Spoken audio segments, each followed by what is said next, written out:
আজকের ভিডিওতে আমরা দেখব কিভাবে একাধিক পেজে যদি টেবিল থাকে তাহলে একই হেডার রো কিভাবে একাধিক পেজে সেটআপ করতে হয়।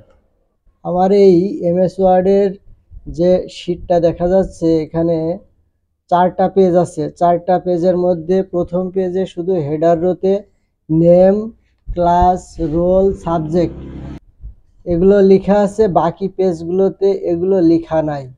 তো আমি এখন দেখাবো কিভাবে বাকি পেজগুলোতেও খুব অল্প সময়ের মধ্যে খুব সহজে কিভাবে হেডার রো একই হেডার রো তৈরি করবেন। তো একই হেডার রো একাধিক পেজে সেটআপ করার জন্য আমরা প্রথম পেজের হেডার রোতে কার্সার রেখে রাইট বাটনে ক্লিক করব। রাইট বাটনে ক্লিক করার পর আমরা টেবিল প্রপার্টিজ বলে যে অপশন আছে সেই অপশনে যাব।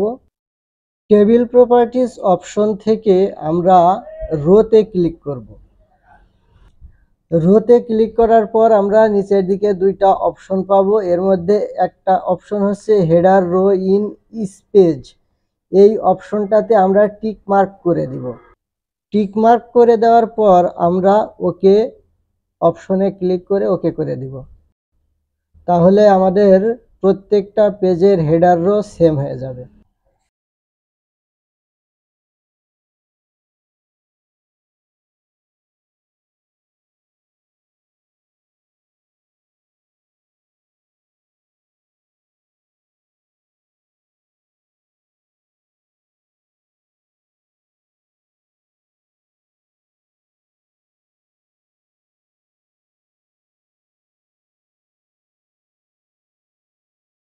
তো এই ছিল আজকের ভিডিও। আশা করি ভিডিওটি ভালো লেগেছে। ভালো লাগলে ভিডিওতে একটা লাইক দিবেন, কমেন্ট করবেন এবং বন্ধুদের সাথে শেয়ার করতে ভুলবেন না। ধন্যবাদ সবাইকে।